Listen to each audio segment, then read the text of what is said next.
बिस्मिल्लाहिर्रहमानिर्रहीम। अस्सलाम वालेकुम नाज़रीन, आप यूट्यूब चैनल देख रहे हैं। मैं इमरान खान हूँ। बड़े लंबे अरसे के बाद ज़मान पार्क में रौनक वापस आई। ज़मान पार्क के रास्ते बंद कर दिए थे पुलिस ने, और पंजाब में ख़ास तौर पे लाहौर में सुहेल अफरीदी जहाँ जहाँ गए वहाँ पे पहले से पुलिस ने रास्ते बंद किए। हिकमत अमली ये है कि ज़्यादा लोग इकट्ठे ना हो पाएँ, यानी सुहेल अफरीदी का रास्ता वो रोक नहीं सकते, क्योंकि एक वज़ीर आला को रोकना, एक वज़ीर आला को गिरफ़्तार करना या सूबाई वज़रा के साथ ऐसा करना, ये प्रोटोकॉल्स के ख़िलाफ़ है। और अगर वो ऐसा करेंगे तो ये एक लिमिट और क्रॉस कर जाएंगे। वैसे मौजूदा हुक्मरानों का और स्टैब्लिशमेंट का कोई पता नहीं कि वो कोई भी लिमिट क्रॉस कर सकते हैं, क्योंकि एक पागलपन है, एक ज़हनी मर्ज़ है जो काबू ही नहीं आ रहा। बहरहाल सुहेल अफरीदी को तो गिरफ़्तार नहीं कर रहे और ज़बरदस्ती सुहेल अफरीदी को रोक भी नहीं पा रहे, लेकिन सुहेल अफरीदी के आने से पहले जैसे ही इनको इतला मिलती है कि अब ये फ़लाँ जगह पर जाएंगे, तो वहाँ पुलिस पहुँच जाती है, रुकावटें डाल देती है, बैरियर्स लगा देती है और कोशिश की जाती है कि कम से कम लोग उस जगह पर पहुँचें। लेकिन हर जगह पे इसके बावजूद बड़ी तादाद में पाकिस्तान तहरीक इंसाफ के लोग आ जाते हैं। यानी इतनी फस्तायत और इतने जुल्म के बाद जब आपको पता चले फौरी तौर पे कि अब यहाँ जाना है तो कारकुन पहुँच जाएँ, तो ये बड़ी बात होती है। और बहुत सारे गिरफ्तार भी हुए हैं, हर घर के अंदर छापा पड़ा है। जो कारकुन है पाकिस्तान तहरीक इंसाफ के, उनके लिए ज़मीन तंग की हुई है। लंबे अरसे से पाकिस्तान तहरीक इंसाफ का झंडा तक उठाने नहीं दिया गया। इमरान खान साहब की कोई फ़ोटो लगाने की पंजाब पूरे में इजाज़त नहीं है। ऐसे में भी अगर लोग निकल रहे हैं तो बड़ी बात। ज़मान पार्क में बड़े अरसे बाद रौनक लगी। ये सुहेल अफरीदी साहब गए, रुकावटें फिर हट गई। जब वो पहुंचे तो उनसे पहले कारकुनों ने रुकावटें हटा दी, पुलिस वगैरह को हटाया वहाँ से।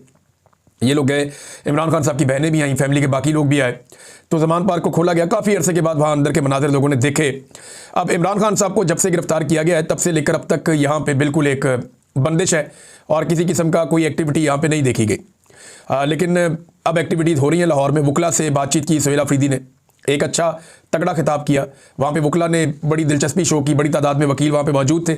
वकीलों को उन्होंने ये कहा कि जी ये बदमाशी पुलिस की आपको ख़त्म करनी पड़ेगी, वकला को अपना किरदार अदा करना पड़ेगा। और वकला ये कर सकते हैं क्योंकि उनका रोज़ का थाने कचहरी का काम है। आम शहरी जो है वो तभी हौसला पकड़ेगा जब वकला और सिविल सोसाइटी और बाकी लोग जो ह्यूमन राइट्स के लिए काम करते हैं, जब वो खड़े हो जाएंगे तो आम आदमी भी खड़ा हो जाएगा। और आम आदमी जो है वो तो इंतज़ार कर रहा है कि कोई भी मूव चले, कुछ भी हो, धक्का लगाने का टाइम आए तो आम आदमी निकल कर धक्का ज़रूर लगाएगा। ये मैं अच्छी तरह जानता हूँ। ISF का एक कन्वेंशन है, उससे भी खिताब किया। वैसे सुहेल अफरीदी ने आज बड़ा मसरूफ़ दिन गुजारा और बहुत तेज़ी से वो मूव करते रहे। कई जगह पे उन्होंने बहुत सारे बयानात भी दिए और उनका एक चैलेंज है जो बड़ा आज मशहूर हो गया सुहेल अफरीदी का। ये चैलेंज मैं पहले भी कर चुका हूँ, मैं भी ये कह चुका हूँ कि ये हुकूमत करके देख ले, ये हुकूमत कभी नहीं करेगी। मैंने कई दफ़ा सर्वे करवाई इसीलिए आसिम मुनीर बामुकाबला इमरान खान, क्योंकि नवाज शरीफ का तो अब बेचारे को तो उसकी अपनी पार्टी के लोग लीडर नहीं मानते। नवाज शरीफ के जो साबिक वज़रा हैं, जो मौजूदा वज़रा हैं, वो आसिम मुनीर को अपना लीडर मानते हैं, वो नवाज शरीफ को अपना लीडर नहीं मानते। आप देखें ना, जब भी कोई बात करता है वो कहता है जी आसिम मुनीर ने ये कह दिया, फील्ड मार्शल ने ये कह दिया, फील्ड मार्शल ने ये फैसला कर लिया, फील्ड मार्शल ने ये खिदमत कर दी, फील्ड मार्शल ने ये तहिया कर लिया, फील्ड मार्शल का ये अज़म है। वो सारे अब ये कहते हैं।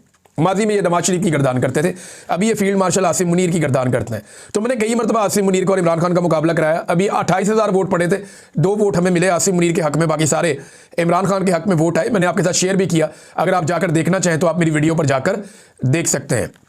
ISF से भी उन्होंने खिताब किया। यास्मीन राशिद साहबा के घर में गए, जो सुहेल अफरीदी साहब है, इजाज़ चौधरी साहब के घर में गए, महमूद रशीद साहब के गए, ज़िले शाह का सुना है कि वहाँ पे, और दीगर जो असीरान हैं उनसे भी उन्होंने मुलाकातें की। जो लोग कैदे काट के आए उनसे भी, जो उनकी फैमिलीज़ हैं उनसे भी मुलाकातें की। सनम जावेद और फलक जावेद के घर के बाहर बहुत बड़ी तादाद में पुलिस पहुँच गई। तो सुहेल अफरीदी ने एक चैलेंज किया, ये बड़ा ज़बरदस्त चैलेंज है। ये इन्होंने कहा सुहेल अफरीदी ने कि आप लोग ये कहते हैं कि पंजाब इमरान खान के साथ नहीं है या लोग नहीं निकल रहे, अब ये ना बयानिया बनाया जाएगा। हत्तुल इम्कान कोशिश की है पंजाब हुकूमत ने कोई बड़ा इकट्ठ हो ना पाए।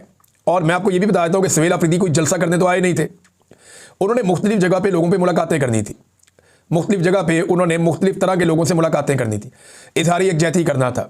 थोड़ा सा जो पाकिस्तान तहरीक इंसाफ को एक दबाया गया है पंजाब में, उसको थोड़ा सा रिलीफ देना था। ये काम जो है वो धक्का लगाने आए थे, थोड़ा बहुत धक्का उन्होंने लगाया, लेकिन कोई बड़ा जलसा नहीं था। अगर जलसा अनाउंस किया होता तो सिचुएशन कुछ और होती। तो कोई बड़ा इकट्ठ, कोई रैली, कोई ऐसी चीज़ तो उन्होंने अनाउंस की नहीं थी। ये तो आए थे सिर्फ और सिर्फ पॉलिटिकली थोड़ा सा मोटिवेशन के लिए। लेकिन सुहेल अफरीदी ने इसका एक जवाब दिया कि जो लोग ये कह रहे हैं कि आज पंजाब इमरान खान के साथ नहीं खड़ा, मैं अनाउंस करता हूँ आज दोपहर के 1 बजे। ये दोपहर 1 बजे उन्होंने अनाउंस किया। उन्होंने कहा दोपहर के 1 बजे कल रात को मैं जलसा करता हूँ, शाम 6 बजे यहाँ पे, यानी इतवार का दिन होगा। उन्होंने कहा शाम 6 बजे जलसा करता हूँ मैं मीनार पाकिस्तान लाहौर में, चैलेंज करता हूँ, और आप कल शाम को 6 बजे जलसा करें पेशावर में। आप ग्राउंड का इंतखाब करें, आप नाम लें जगह का, फैसिलिटेट हम करेंगे। जो फैसिलिटी आप यहाँ हमें देंगे हम आपको वहाँ देंगे, देख लेते हैं कितने लोग कौन निकालता है। बड़ा ज़बरदस्त चैलेंज है सुहेल अफरीदी का। भाई नवाज शरीफ तो बहुत बड़ा लीडर है ना, 3 दफ़ा वज़ीर आज़म रहा पाकिस्तान का। फिर सुहेल अफरीदी ने कहा जी अगर आपको डर लग रहा है, परेशानी हो रही है तो ठीक है, 1 हफ्ते का वक्त ले लें, आप 1 हफ्ते के बाद जलसा रख लें। मैं अभी चैलेंज करता हूं सुहेल अफरीदी को, ये अभी तक टाइम ना दें, कल सुबह बता दें, सिर्फ 8 घंटे के नोटिस पे बता दें कि आप शाम को मीनार पाकिस्तान में जलसा कर सकते हैं इमरान खान के नाम पे, और आपको रोकेगा कोई नहीं। ना कोई पुलिस का नाका होगा, ना कोई ज्यादती होगी, ना कोई कंटेनर लगेंगे, ना कोई लाठीचार्ज होगा, ना कारकुन गिरफ्तार होंगे। पूरे लाहौर को इजाजत है, लाहौर के बाहर से कोई नहीं आएगा, आप जलसा कर लें मीनार पाकिस्तान में, दूध का दूध पानी का पानी हो जाएगा। इनको लग पता जाएगा कि अवाम निकल के आती कहां से है। ये तो फस्तायत के जरिए से इन्होंने लोगों को दबाया हुआ है, गोलियां मार मार के, कत्ल कर करके, गिरफ्तार कर करके, घरों का सामान तोड़ तोड़ के, ये चीजें करके इन्होंने लोगों को दबाया हुआ है। तो लोगों को एक हद तक दबा सकते हैं ना, जिस दिन लोगों को पता चला कि आज लोग हैवी हो गए हैं या लोग हावी हो सकते हैं या कोई तहरीक चल पड़ी है, तो लोग निकल कर ऐसा धक्का मारेंगे कि ये आपको नजर भी नहीं आएंगे बरतानिया से पहले। मैं इनको अच्छी तरह जानता हूं। तो सुहेल अफरीदी ने चैलेंज किया, चैलेंज का जवाब अभी तक किसी ने दिया नहीं। मैं ना कुछ मनाजिर देख रहा था टीवी चैनल्स के, पंजाब असेंबली में एक गमला टूट गया था, एक, अब वो भी पता किसी पाँव किसी का लगा है, छोटा सा एक गमला था, वहाँ पड़ा हुआ था साइड पे, उसमें एक पौधा भी था, वो एक गमला टूट गया। अब किसी का पाँव लगा है गुजरते हुए कोई रश के अंदर, या किसी ने खुद तोड़ के एक तस्वीर बना ली है, वो तस्वीर पाकिस्तान का मीडिया दिखा रहा है, वो तस्वीर PMLN का सोशल मीडिया दिखा रहा है। ये दिखा रहे हैं जनाब देखो एक गमला टूट गया, कितना बड़ा नुकसान हो गया, देखो एक पौधा टूट गया, गमला टूट गया। ये मीडिया को शर्म आनी चाहिए, इन्हें शर्म करनी चाहिए कि खैबर पख्तूनख्वा में ड्रोन हमले होते हैं, उनके नतीजे में मासूम बच्चे शहीद हो जाते हैं, ख़वातीन शहीद हो जाती हैं, ये उसकी कवरेज नहीं करते, ये उसकी खबर नहीं देते। एक गमला टूटा है पंजाब असेंबली के बाहर और ये उसकी खबर दे रहे हैं, मातम कर रहे हैं। पंजाब असेंबली के बाहर एक गमला टूट गया, बहुत बड़ी खबर है, और खैबर पख्तूनख्वा के बच्चे ड्रोन हमलों में शहीद हो गए, कोई खबर नहीं है। ये अभी एक खबर देता हूँ, बलूचिस्तान में ख़वातीन अगवा हो गई हैं, वो लोग 3 दिन से CPEC के ऊपर रोड बंद करके बैठे हुए हैं, वो बेचारे एहतजाज कर रहे हैं कि हमारे साथ ज़्यादती हो रही है, जुल्म हो रही है, उसके ऊपर कोई बात नहीं कर रहा, कोई आवाज़ नहीं उठा रहा। ये बलूचिस्तान का इलाका कीच में हामला खातून हानी दिलवाश, 17 साल लड़की खैरुन्निसा वाहिद और फरीद एजाज की जबरी गुमशुदगी हुई है, उन्हें जबरी तौर पर लापता किया गया। लवाहिकीन गुज़िश्ता 3 दिनों से ये ताजाबान में CPEC रोड बंद करके धरने पर बैठे हैं, लेकिन अब तक कोई सुनवाई इनकी नहीं हुई, किसी मीडिया ने इनकी खबर नहीं दिखाई। उधर ड्रोन हमले हो जाते हैं कबाइलियों पे, बलूचिस्तान में जबरी गुमशुदगियाँ हो जाती हैं, पाकिस्तान के मीडिया के लिए ये कोई खबर नहीं है। इमरान खान को गंदा पानी दिया जाता है वजू करने के लिए, ये कोई खबर नहीं है, वो साबिक वज़ीर आज़म है। लेकिन ये बहुत बड़ी खबर है कि पंजाब असेंबली के बाहर पड़ा हुआ एक गमला टूट गया। अंदाज़ा करें आप मीडिया की 2 नंबरी की, ये रातिबखोर मौलवी और ये इस किस्म का मीडिया, ये पाकिस्तान के सबसे बड़े मुजरिमों में से एक मुजरिम है। इन्होंने हमेशा पाकिस्तान की एस्टेब्लिशमेंट को गंदे कामों में सपोर्ट किया है और अब तक लगातार गंदे कामों में ये सपोर्ट करते चले आ रहे हैं। अब मुज़ाकरात के हवाले से हुकूमत ने जो ऑफ़र दी, उसके बाद पाकिस्तान तहरीक इंसाफ ने, क्योंकि इमरान खान की बहनों ने कहा कि 4 नवंबर को और 2 दिसंबर को इमरान खान ने वाज़ेह पैगाम दिया था कि PTI बतौर जमात फॉर्म 47 की जाली हुकूमत से किसी किस्म के कोई मुज़ाकरात नहीं करेगी। ये उज़्मा खानम ने कहा कि जनाब हमने तो मुलाकात नहीं करनी, को मुज़ाकरात नहीं करने उनके साथ जाली फॉर्म 47 की हुकूमत से। लेकिन साथ ही साथ इमरान खान साहब ने महमूद अचकज़ई साहब को मुज़ाकरात के हवाले से टास्क दिया हुआ कि वो अगर करना चाहें तो वो कर सकते हैं। अगर PMLN वाकई संजीदा है तो महमूद खान अचकज़ई को बुलाकर मिल ले, नवाज शरीफ से उनकी मुलाकात करवाए और फिर उनको इमरान खान से मिलने दे, तो दूध का दूध और पानी का पानी हो जाएगा। लेकिन इनकी नीयत नहीं है। इन्होंने अखबारों में खबरें छपवाई है, अंसार बासी साहब ने खबर छापी है कि जनाब हुकूमत ने यह कहा है जनाब मुज़ाकरात तो हम करेंगे, लेकिन 8 फरवरी 2024 के इलेक्शन में कोई बात नहीं होगी। और पाकिस्तान की तारीख की सबसे बड़ी डकैती है, पाकिस्तान की तारीख का सबसे बड़ा धांधला है। ऐसी धांधली तो जब पाकिस्तान 2 टुकड़े हुआ था, मशरकी पाकिस्तान अलग हो गया था, उस वक्त भी इस बड़े पैमाने पर धांधली नहीं की गई थी जिस बड़े पैमाने पर धांधली 8 फरवरी 2024 को की गई है। तो 8 फरवरी 2024 की धांधली के बाद जो जाली मैंडेट पे एक हुकूमत बनाई गई, एक तो उसके पास तो इख्तियार ही नहीं है कि वो मुज़ाकरात करे, उसका तो मैंडेट ही नहीं है। लेकिन अगर फिर भी मुज़ाकरात करने हैं तो वो कहते हैं जी कि इलेक्शन पे बात नहीं करनी, इलेक्शन के हवाले से कोई बात नहीं सुनी जाएगी और ना ही नए इलेक्शन करवाए जाएंगे।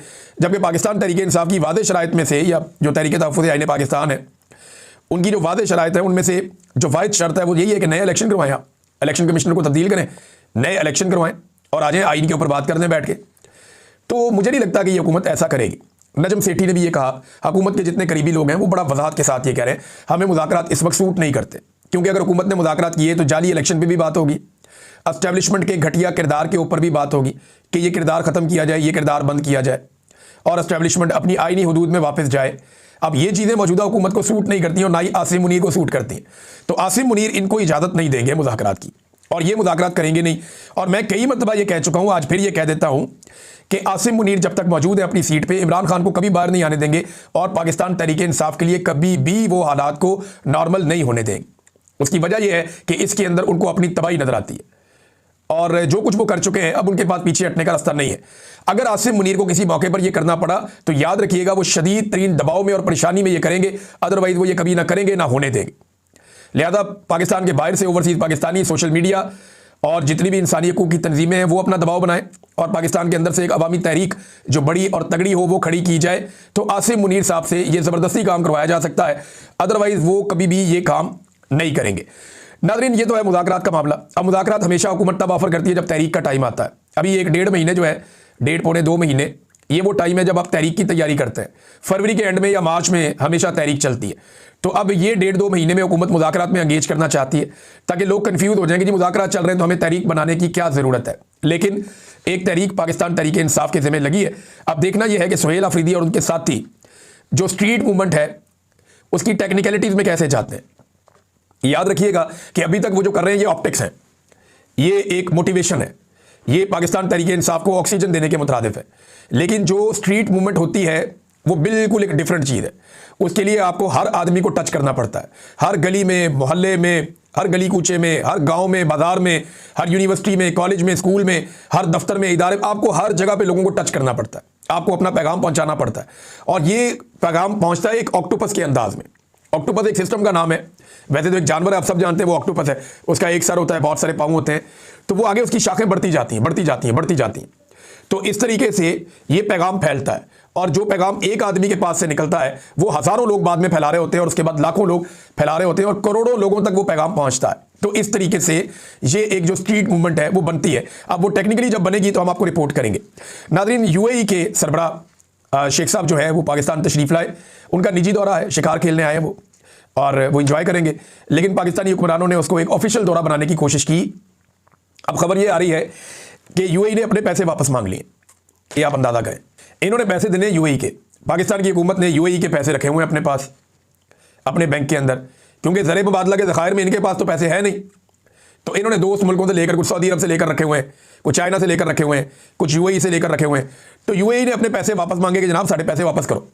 तो इस पर अब इसहाक डार साहब ने बताया जी कि पैसे तो हम वापस नहीं कर रहे, हमने उनसे दोबारा दरख्वास्त की है कि आप रोल ओवर कर दें, मेहरबानी करें। तो अब वो इस शर्त पे कर रहे हैं कि हम उन्हें शेयर्स दे रहे हैं अपने इदारों में। यानी जो पैसा यूएई ने पाकिस्तान के पास रखवाया था वो पैसा पाकिस्तान यूएई को वापस करने में नाकाम हो गया। अब उस पैसे के बदले में पाकिस्तान अपने असासे यूएई को दे रहा है। सादा बात यह है, जब भी कोई मुल्क आपको पैसा देता है तो वो इस बुनियाद पे देता है कि या तो आप उसका पैसा मुकर्ररा वक्त में वापस करेंगे